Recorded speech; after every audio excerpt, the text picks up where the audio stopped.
Hello and welcome to today's cast. I'm Brad from Geniecast, and this is Super Aging Society Challenges and Society 5.0. Today is May 10th at 6 p.m. Central Time and May 11th at 7 a.m. Hong Kong time and 8 a.m. Tokyo time. I'd now like to pass it off to Mergen, who's our moderator for today. Hello, YPO members. Welcome to our YPO Innovation Week Geniecast call with Tadahiro Kawada-san, president of Kawada Industries. So I would like to first just mention a little bit about Tadahiro Kawada-san, give a little bit of a background. He's a member of YPO Gold Japan. He's currently learning chair and incoming chapter chair. And what is also unique about Tadahiro Kawada-san is that last year in 2017, during Innovation Week, he was recognized as the top innovator within Asia Pacific region by YPO. And to give a reminder about last year, so there was about over globally 186 nominations and 109 applications. For Asia Pacific, there were 33 nominations and 21 applications. Kawada-san was recognized for his industrial use collaborative robot, which is human-shaped, and also have movements intuitive to factory laborers. So to give a little bit of information about his company, it's a leading manufacturer and constructor of large-scale civil engineering and architectural steel structures. The company has supplied steel structure for the largest suspension bridges in Japan, as well as iconic buildings and dome stadiums. And as president of Kawada Industries, Tadahiro oversees multiple businesses, including construction, ICT, aviation, environmental, and robotics. So, he is of course, very passionate about innovative technologies. And with degrees in mechanical and aerospace engineering, he led research and development of humanoid robots in Kawada, collaborating with the University of Tokyo and Japanese government agencies. From year 2000, the company has developed over 10 variations of biped humanoid robotics. Kawada's newest robotics product, Next Stage, is an industrial use collaborative robot, also called Cobot, that empowers manufacturing companies, facilitating factory innovation and labor efficiencies.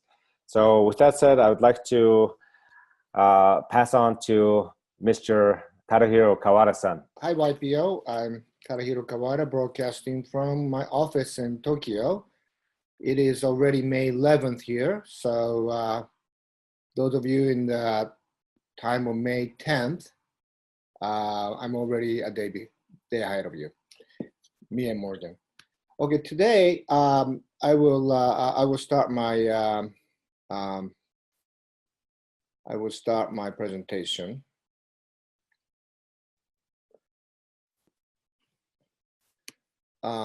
The topic is the Super Aging Society Challenges and Society 5.0.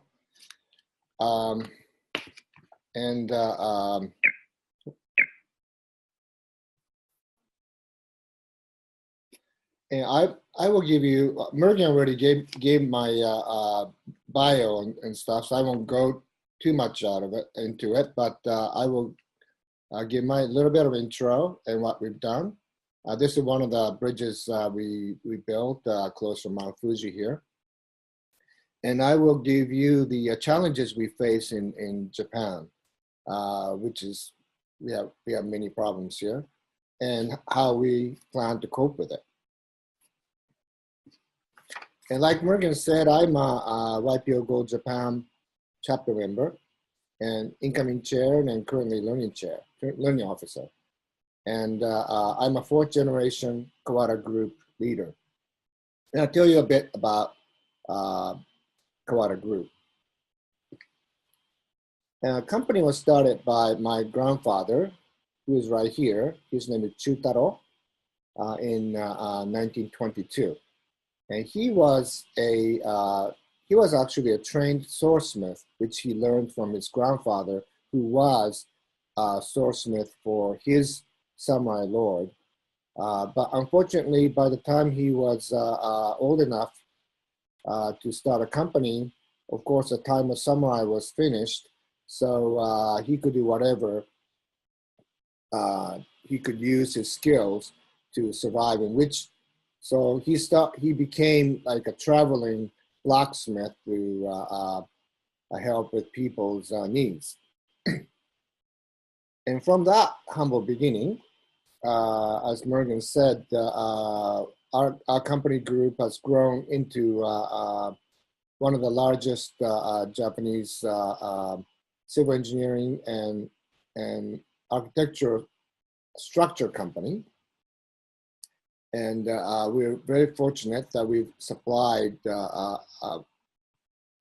big suspension bridges, longest suspension bridge in the world, a tallest steel structure in Japan, which is right here. It's actually not as tall as Mount Fuji, but most of the things that you see in this bottom right building, the tall ones, are steel is in there.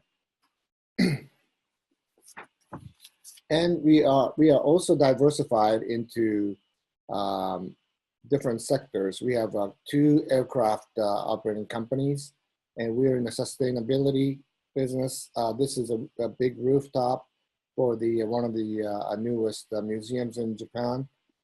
We have ICT company called Kawara Technosystem, and our newest company is, of course, Kawara Robotics.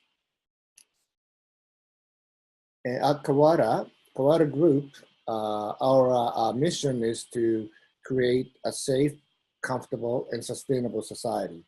And every Kawara Group company is working very hard to satisfy our customers in this mission. Business climate in Japan has been really rocky. In the post-war, was being very dynamic. We had experienced boom and bust, and we are now trying to recover from this bust. And this is Tokyo Stock Exchange average price in Japanese yen up to 1990. From 1970 to 1990, as you can see, the economic growth was really good. It really accelerated up to 1990. But then we had a big, we call it bubble burst in 1990. And we had a long and tough recession. This was over 20 years of it. And Japan used to be the second largest economy in the world, but we are now third after China. And this was the economic growth rate in Japan. And up to 73, we had a very strong, amazing 9.1% growth, as you can see here. But after that period, 74 to 1990, we still had respectable 4.2%.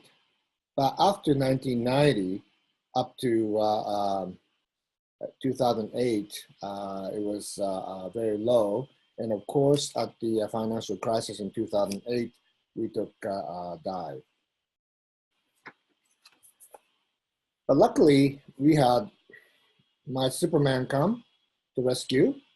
Mr. Abe, Mr. Shinzo Abe became prime minister. Actually, this is his second term.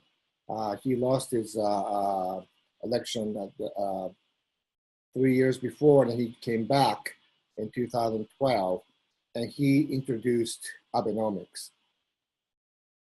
And with this Abenomics, Japanese government has been stimulating the Japanese economy in whatever they can. And it's been, it has not been easy, but initiative has turned the economy around. And here is the period after he came in. As you can see, it's coming back up, coming back up. Before Abenomics and after Abenomics, the stock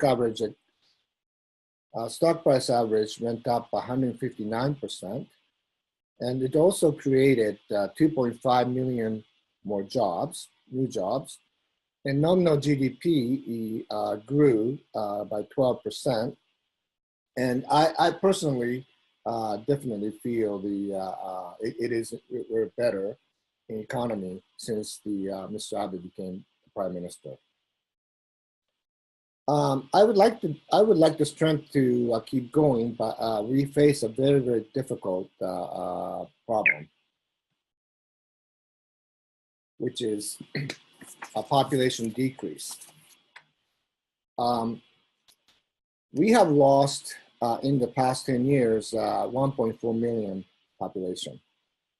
And of that, 400,000 was just last year. So this trend is really accelerating.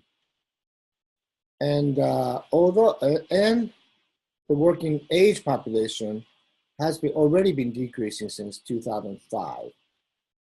Yet the elderly population is increasing. I'll show you in the next next graph.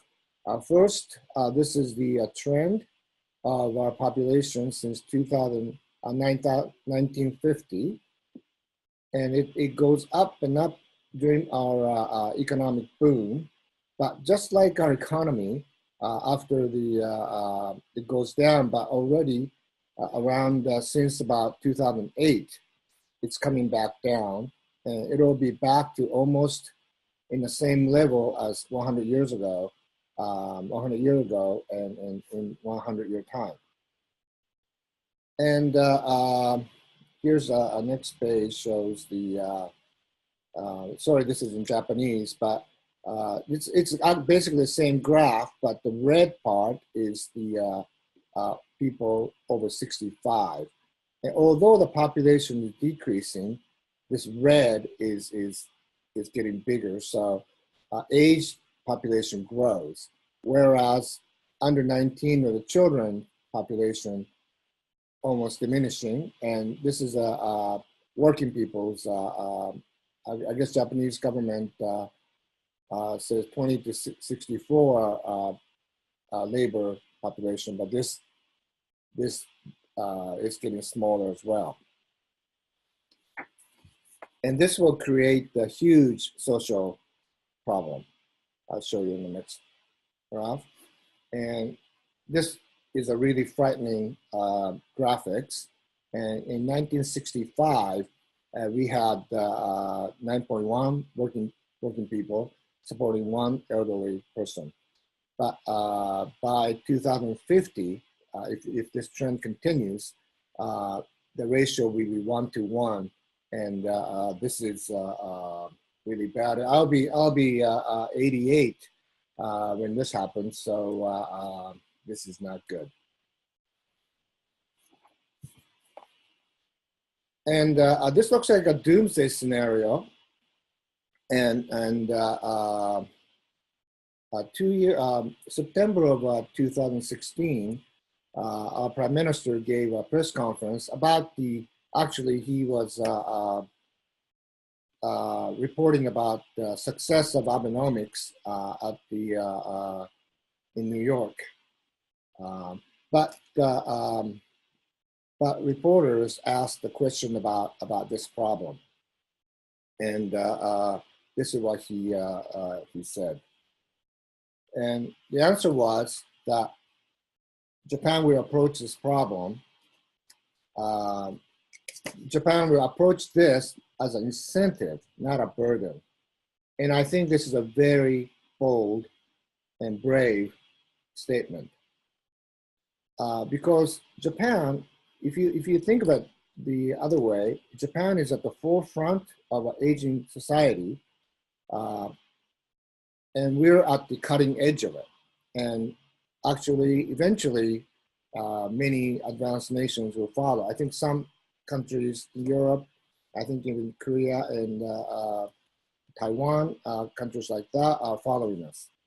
So if we can successfully redesign our society in a way of thinking, and we can be the world leader in addressing this trend. And our Japanese government calls it Society 5.0. And I'll tell you about this now.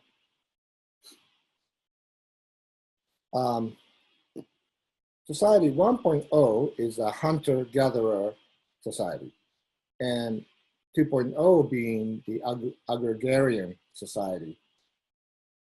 And 3.0 is the industrial society, which the Western society became very modern as we know it. And 4.0 is the information society in which we live in now.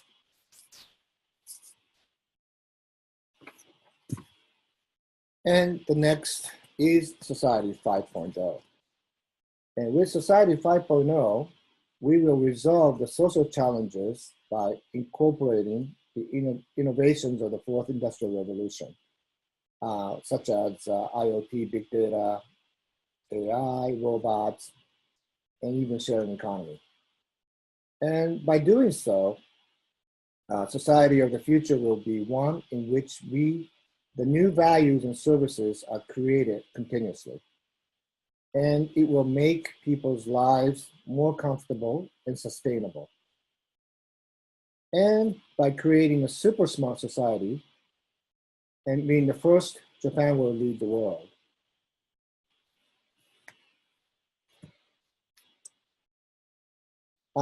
As you know, we have many robots in Japan already. There are over 300,000 units of industrial robots working in Japan now. And it has made Japan one of the most advanced manufacturing nation in the world. But these robots are used mainly at the factories of big companies, big manufacturing companies. And these robots will not solve the aging problem. To overcome our super aging society problem, we have to introduce many more robotics technologies, including use in small and medium-sized companies. And at Kawara, we are at the forefront of the new generation industrial robot. And they are called a collaborative robot, or cobots. And the idea is to empower human workers by using robotics technology.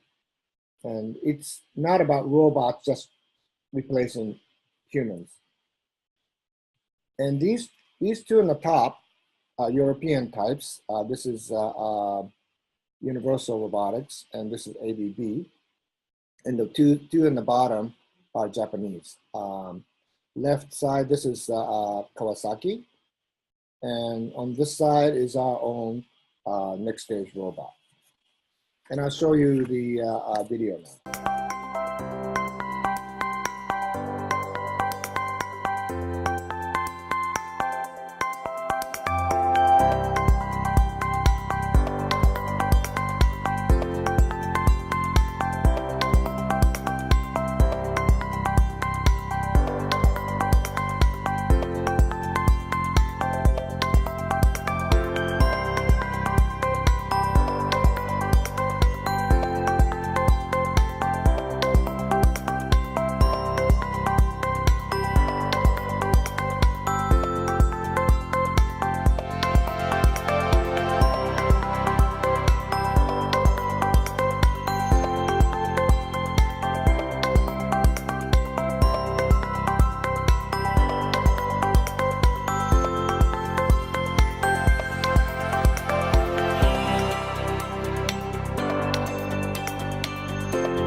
we've produced over 300 units of next stage robots, and they are being used at actually still at the very big Japanese companies. Some of our customers I can say are Panasonic, Shiseido, Hitachi, and TDK. So we're not there yet, but at Kawara, this image illustrates what we envision as a workplace of the future.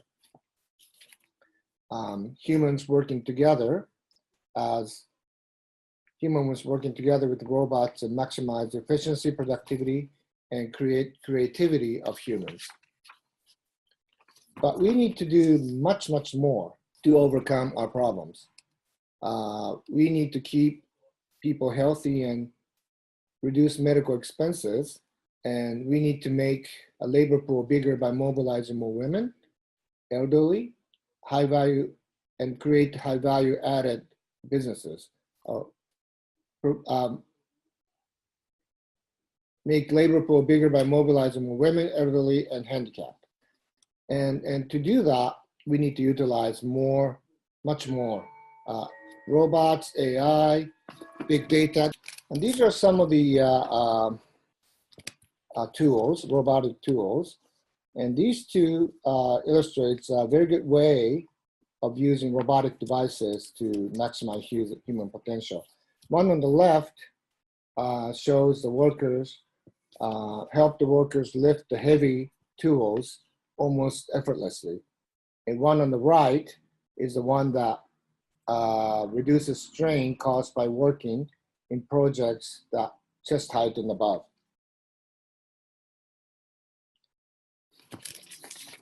In this slide, workers are using robotic devices to help them lift heavy loads without straining their backs.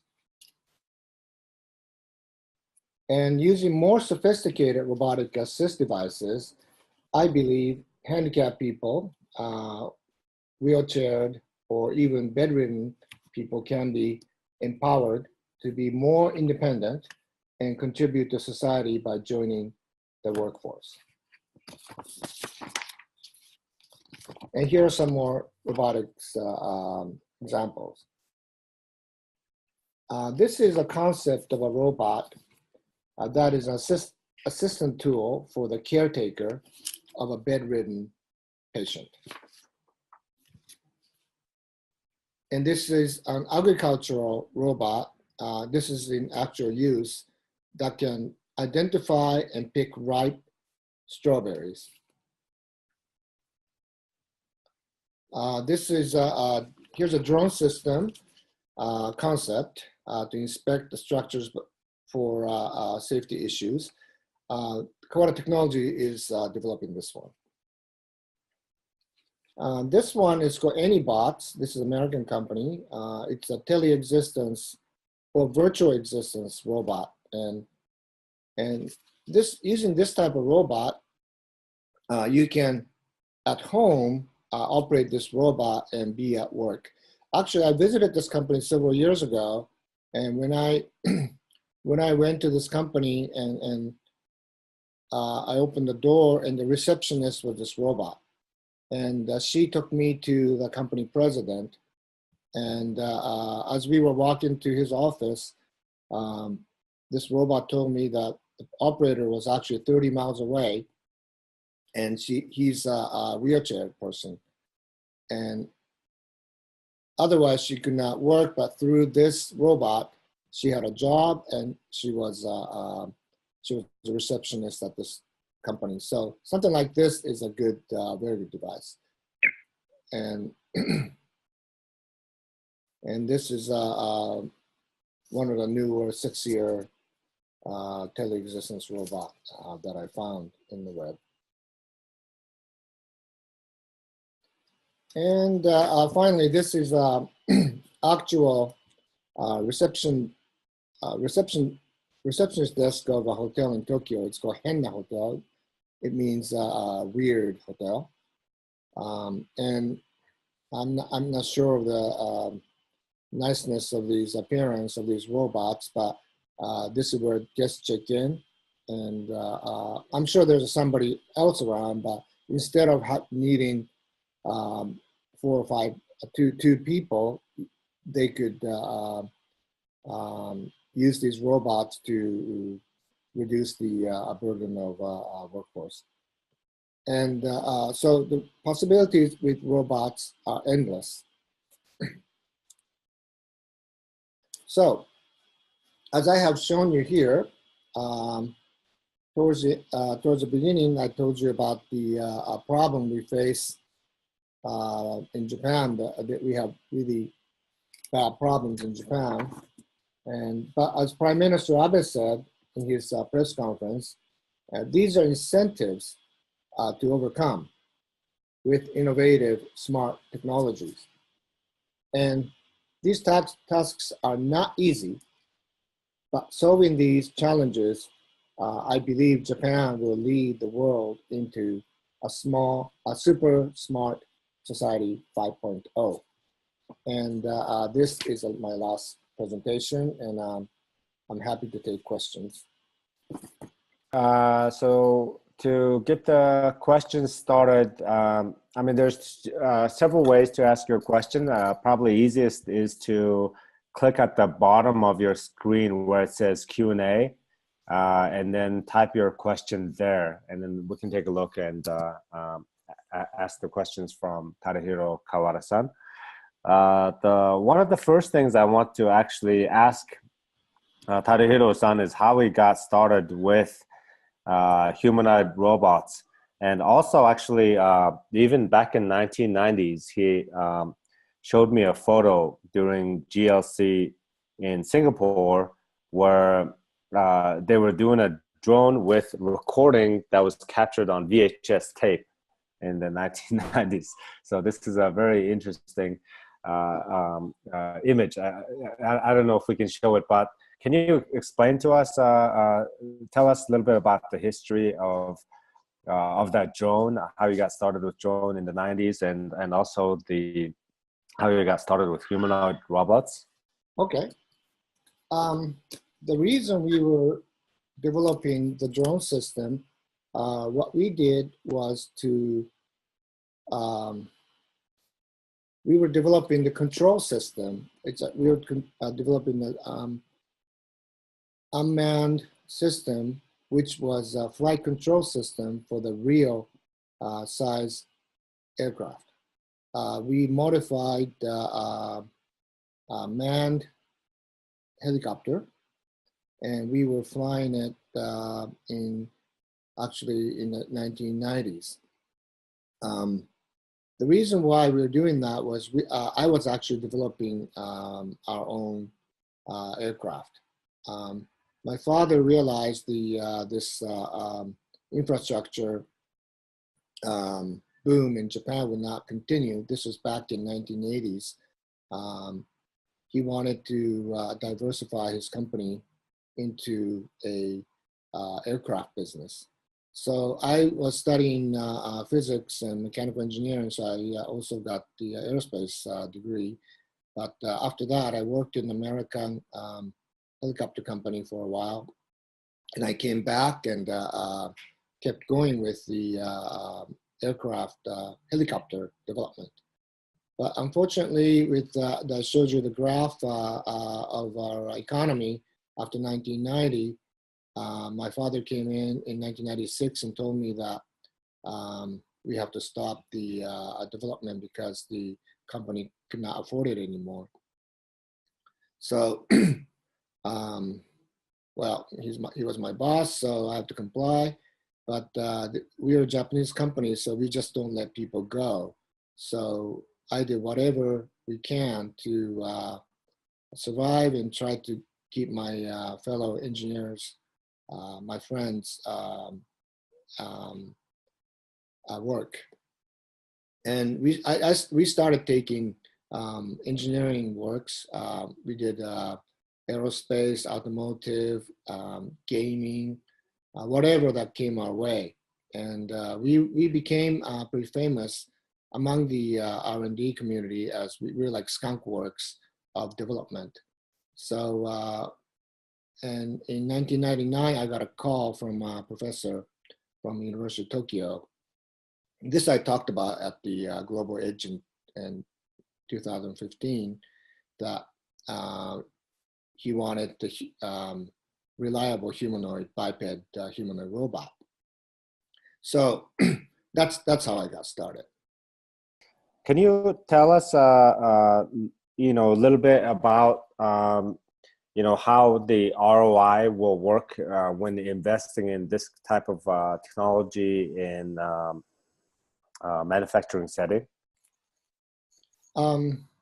My robot, current model next stage is I think we're selling it for $70,000 a machine. But with the engineering to put it in place in factories, it will cost you about $100,000 per unit. But you figure once you put that in the workplace, it will not. Well, first of all, it will not complain. It will not demand pension. It doesn't eat. It will not sleep. So $100,000, but if you can depreciate that in 5 years' time, that's $20,000 a year, and that's good enough in Japan. I'm not sure about the rest of the world, but our customers are happy with that. So that's I guess that's about our ROI that you talk about. Can you also mentioned your unique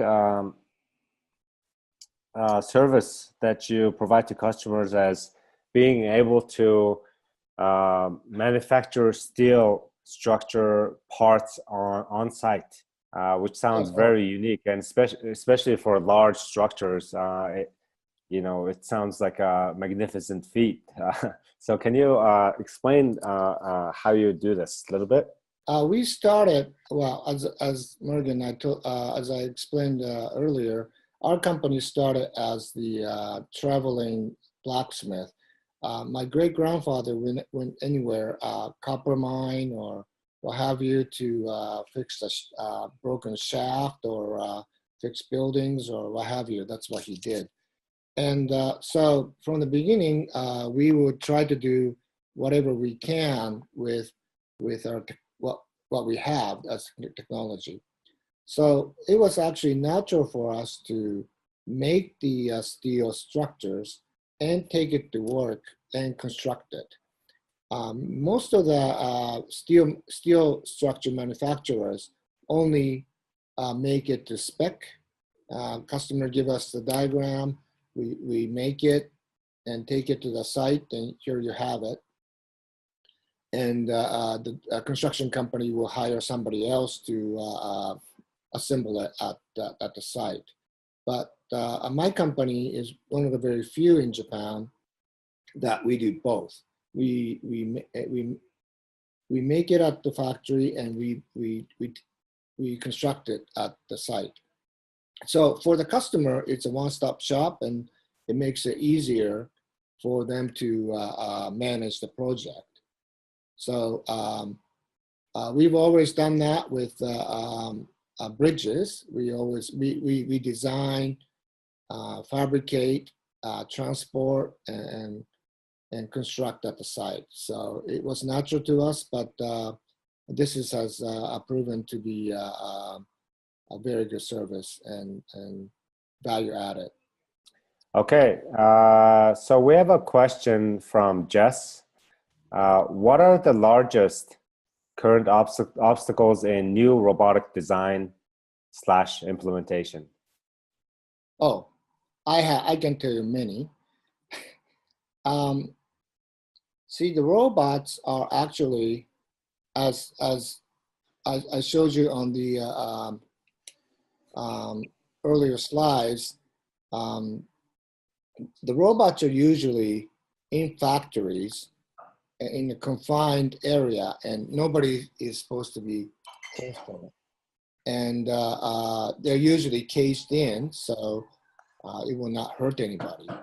But robots as we see it, the robot that you wear, or a robot that you work with at work, or the robots that shows you around, they're interactive with people. So safety is a very big issue. So we at Kawada, we take a big precaution when we design and make robots. And also, another thing I can tell you is when these things, you want the robot assistant, and you're at home and you want to have your robot go fetch something at 7-Eleven, you send it outside, but you wait and the robot's not coming back, so you go outside and you found that the robot has hurt somebody. Is it the robot's fault? If it's your dog that bit someone, that's your fault. But when it's a robot, is it your fault, the owner's fault, or manufacturer's fault? Somebody hacked it. The girl ran into it. So some legal problems are not solved. What does a robot have a right? So there are actually many rules that have not been made. So safety, legal issues, I think I see are very important, big obstacles. Thank you, Tadahiro-san. So we have a follow-up question from Jess. How will continued AI development change use and function of robotics in the next 2 years, 5 years, 10 years? Oh, that's a difficult one. To me, AI is a tool, but and it's developing. But my friend, that Japanese friend who's at who has a manufacturing, automotive parts of manufacturing, is using AI. So how he does it is he's using it for QC. But you have to put in many examples of defects to the AI for it to learn. So, but when the robot sees something that he's never seen before, it freezes. He doesn't know what to do with it. But so he has to go back to an expert. The expert tells the robot what the problem is, and then he will know, and he will never forget. So as this continues, robot gets smarter and smarter. So I envision someday some of the defect checking, they already do that at many manufacturing companies, but that will get better. And as we learn more and more usage of big data and deep learning, we can have a safer and burden-free, less burden the society. I cannot tell you. I cannot tell you what's going to happen 3, 5, 10 years from now. I hope it's not like a Terminator scenario. But it's up to us to make it a better place. Do you have any interesting insights about robotics in general, where it's headed, that you have not yet shared? Well, not yet shared. It's not a mystery, but I'll tell you about why the human shape. That's a very important thing to me. From the beginning, we worked on the. My first assignment was from the professor was to build the human-shaped robot for University of Tokyo, and I asked the professor why the human-shaped. Why does it need to be human-shaped? And the reason is, one is you will look familiar, and you'll know the limits of what the robot can do. And if you have a human-sized robot, it can manipulate human tools. For instance, if you have a humanoid robot, you can use you can have your humanoid robot show you how to use your iPhone or a new electronic devices. A good example is when in one of the Matrix movies, Trinity asks for a helicopter flight manual, and she gets downloaded, and she can fly it. So human-shaped robot can drive a car, or someday, instead of fixing all the cars into autonomous cars. And also, it's very important that my construction sites, we're not there yet, but if you have a biped or legged machines, it will not run over stuff. Like, Mergen, you have kids at home. If you have a wheeled assistant, you call your robot, and your robot rolls over your kid's toy, you'll be in big trouble, right? So if you have a legged robot, it can step over things, and you can go up and down the steps, etc. So to me, human shape is very, very important.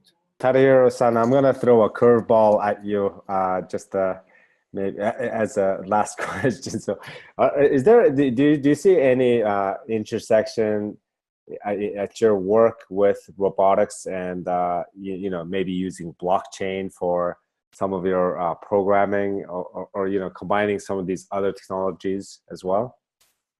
Well, so far with the Kawada Robotics, I've concentrated in like factories, and they cannot use they cannot carry heavy things, so they're mainly like a small electronics and things like that. So I'm trying to introduce what we have to construction sites.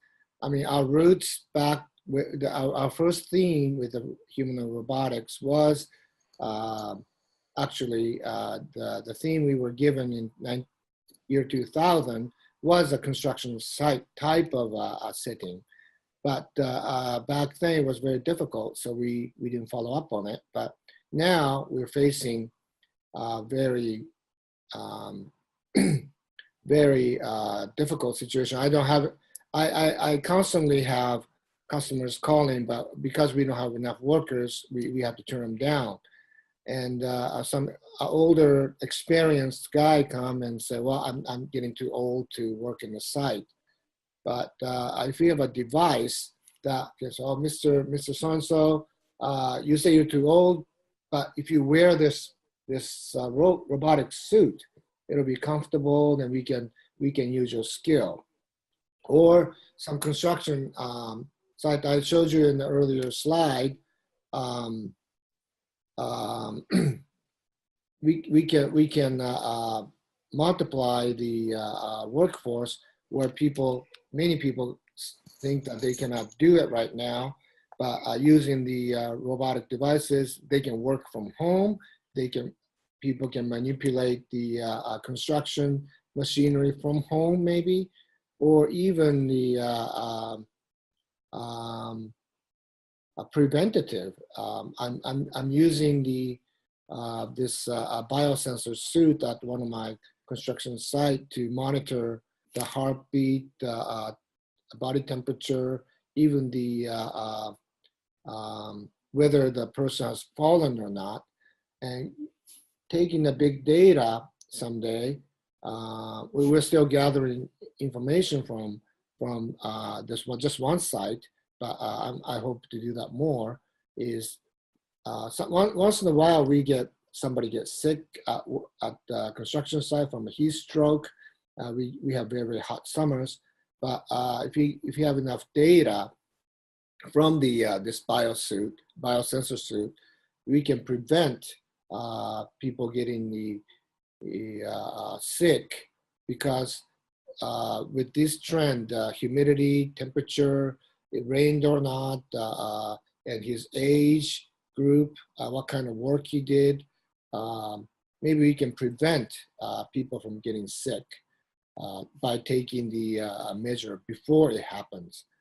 So I'm not sure about this blockchain programming, whatever, but we're trying to introduce robotics and AI, big data to not just to the traditional work site, but to more sophisticated. I get calls all the time.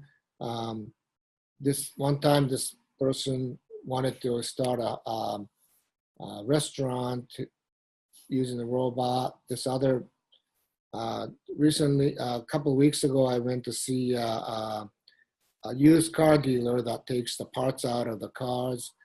So there are many things that we can do with robots. Thank you so much. So with that, let's wrap up our call. Thank you all of our attendees for joining the call. Thank you, Geniecast, for providing the technology to enable us, and thank you, YPO management team, Ashley and the team, for helping support us from the management side.